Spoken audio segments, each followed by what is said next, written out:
Shalom, meus amados, eu sou o pastor Maurício Bucão Souza e vim aqui falar sobre o perigo da bênção. Isso, quem não quer ser abençoado, né?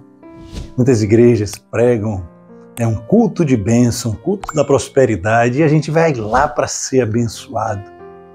Sabe, uma vez eu aprendi em minha vida que quando Deus dá, a gente não está sendo abençoado, não. A gente está sendo provado. A gente é abençoado quando Deus tira. Repare bem, tinha um cara, um discípulo, que na época não era discípulo, chamado Pedro. Ele não tinha nada naquele barco, ele passou a noite inteira sem pegar nada. O barco estava vazio.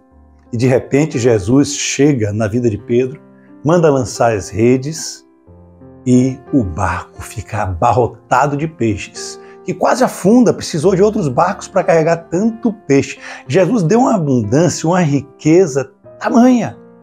E Pedro foi abençoado? Não, ele estava sendo provado. Por quê? Porque sabe o que Jesus fez? Jesus abençoou. Mas aí Jesus disse, ei, largue tudo aí e me siga. Que a nossa oração seja essa. Que Deus não nos abençoe com nada que a gente não possa deixar para trás por causa dele. Porque muitas vezes ele vai provar, muitas vezes ele vai deixar a gente ficar com a bênção. Mas isso quando o nosso coração já está provado e passou nos testes, porque o mais importante é estar com Jesus. A presença dele tem que ser mais importante do que todas as bênçãos. E eu pergunto de novo, você quer ser abençoado? Eu quero ser abençoado, mas quero passar pelo processo antes. Que Deus me dê algo, ou me dê alguma coisa, ou me dê uma intimidade tão grande com Ele, que jamais vai embora. Porque nada que Ele me der que possa tirar essa intimidade com Ele, eu não quero. E você? E é isso que eu quero falar hoje, sobre um rei extraordinário. Eu me identifico muito com esse rei porque ele é falho, assim como eu, e talvez assim como você também. Não é Davi, não, nem é Salomão. É um rei chamado Ezequias. Ezequias fazia tudo que era reto ao Senhor. Antes dele vieram reis que desagradaram ao Senhor. Olha, eu vou ler rapidamente aqui, 2 Reis, capítulo 18. E na versão NVI, olhe bem. No 3º ano do reinado de Oséias, filho de Elá, rei de Israel, Ezequias, filho de Acás, rei de Judá, começou a reinar. Ele tinha 25 anos de idade quando começou a reinar e reinou 29 anos em Jerusalém. O nome de sua mãe era Abia, filha de Zacarias. Perceba o versículo 3. Ele fez o que o Senhor aprova, tal como tinha feito Davi, seu predecessor.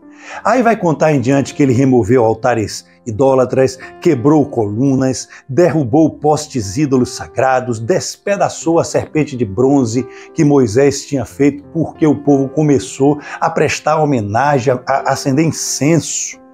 Vai dizer que Ezequias confiava no Senhor.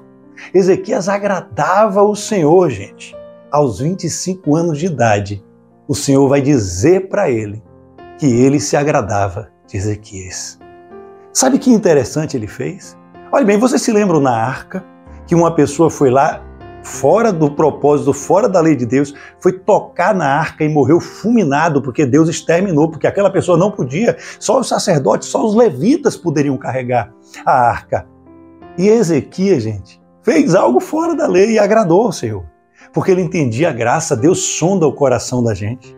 Ezequias nomeou sacerdotes fora de época. Ele fez os rituais para os sacerdotes de purificação fora de época. Por quê? Porque já tinha passado a Páscoa. Ele falou assim, eu quero fazer a festa dos pães sem fermentos para o Deus, não importa se passou, eu vou fazer. E a palavra diz que Deus se agradou tanto que nunca houve festa assim em todo Israel. Esse era Ezequias, que entendeu o Deus da graça. E aí, perto dos 40 anos, um cara maligno chamado Senaqueribe, ele já tinha dominado Israel, levado o povo todo cativo. E ali ele foi cercar Judá, onde Ezequias reinava. Sabe o que Ezequias fez? Ficou com medo. E Deus não nos dá espírito do medo.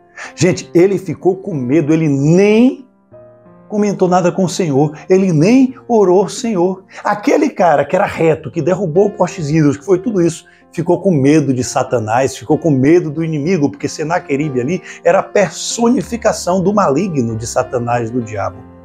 E cercava. Sabe o que ele fez, gente? Ele deu todo o ouro para Senaqueribe. Ele falou assim, olha, eu vou te dar todo o ouro daqui, até as maçanetas das portas do templo que Salomão havia construído, que Davi tinha botado riquezas.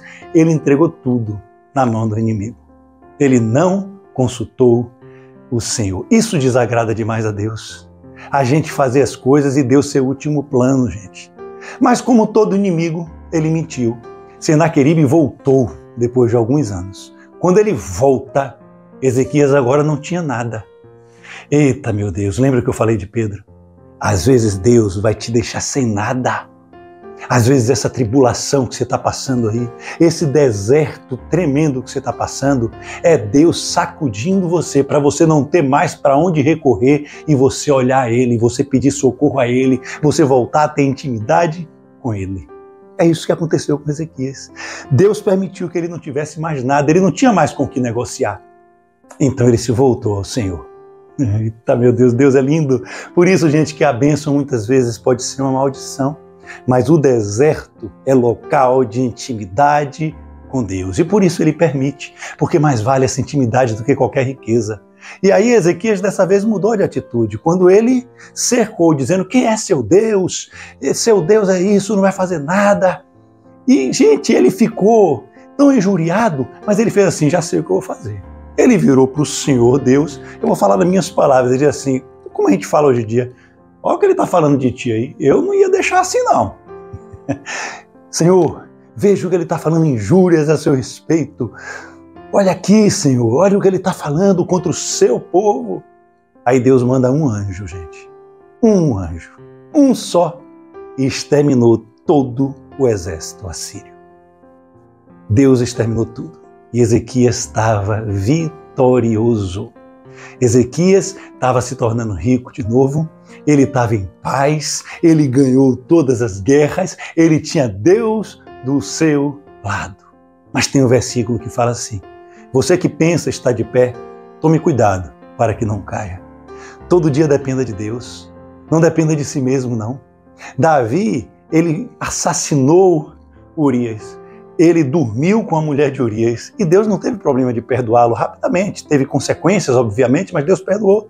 Mas quando ele diz assim, vou contar meu exército para ver quantas pessoas eu tenho aqui, porque eu sou o cara que tem muito exército e vou ganhar qualquer guerra. Deus mandou Miguel e ele já estava com a espada na mão, caindo saraivada de fogo, ele ia destruir todo Israel. Por quê? Porque ele parou de confiar no Senhor, o Senhor que deu poucos homens e venceu guerra, agora ele estava querendo confiar nos seus homens. Será que a gente não é assim? A gente fala assim, não, eu confio na força do meu braço, eu sou um homem de oração, eu sou um homem que vai no monte, as coisas vão dar certo porque eu oro. E a gente deixou o Senhor de lado. A gente não tem mais a fé que o Senhor vai mudar a situação. É na força do nosso braço. E Deus fala, sem fé é impossível agradar a Deus. Ei, às vezes você que está pecando, que está fumando, que está bebendo, Deus está olhando para o seu esforço de parar e está se compadecendo. Agora você que está sem fé, que não oferta porque não tem fé, porque diz, não, isso aqui não vai me faltar, não falta. Você que não tem fé que Deus vai mudar uma situação, você que não tem fé no Filho de Deus, Ele está olhando para você e está dizendo, você não me agrada. Foi assim com Ezequias. Ele começou a ter um momento de calma. Momento de paz, momento de muita bênção, totalmente vitorioso. O que aconteceu? Veio lá, reinado da Babilônia, e ele mostrou todas as riquezas no palácio e dentro do palácio. E outro alerta aqui, cuidado para não mostrar as suas riquezas internas e externas para Deus. O seu pior inimigo é você mesmo. O seu pior inimigo mora dentro de você. E Deus, Ele se desagradou tanto que lá atrás Deus chega para Ezequias por meio de Isaías e diz assim, você vai morrer, não vai viver. E Ezequias chora muito: Senhor, lembra que eu fui fiel a ti, lembra disso, lembra daquilo, e ele realmente era fiel. E Deus fez: eis que te darei mais 15 anos de vida, mas bote a casa em ordem. Mas ele recebeu tantas bênçãos que não colocou a casa em ordem. Muito pelo contrário, ele mostrou tudo do palácio para quem não deveria. E por isso, gente, Israel ia passar um dos piores momentos da vida dele. Ia nascer um cara chamado Manassés, que foi um dos piores reis de todos os tempos. Tudo porque uma pessoa foi abençoada e não soube lidar com isso. Ezequias fazia o que agradava ao Senhor. Mas agora, esse mesmo Ezequias, confiando no próprio braço, se torna arrogante. Sabe quando a gente diz assim, você entra na igreja, você vai entender mais agora. E o pastor te cura por meio de Jesus Cristo, claro. Seja curado dessa enfermidade e você nunca mais volta à igreja. É isso aí. Porque, agora eu ganhei minha casa, agora eu ganhei saúde, então eu quero ir de navio para um canto, eu quero viajar para Disney, eu quero viajar para o sul, eu quero ir para o Nordeste. E a gente esquece do nosso Deus. E a gente conta a gente entrega o nosso interior para as pessoas, a gente entrega o nosso exterior, a gente mostra todas as nossas riquezas. De outras palavras, o que ele estava dizendo é: olhe o que eu conquistei. Cadê Deus nessa história? Cadê o Pai nessa história? Volte a Deus, viu? Você que está de pé, tome cuidado para que não caia. Dê todos os méritos a nosso Senhor Jesus Cristo, porque toda a glória tem que ser dele. Amém? Que essa palavra entre no teu coração. Faça morada aí dentro para Deus reinar em sua vida. Um shalom especial para vocês. Fiquem com Deus e até a próxima palavra em nome de Jesus.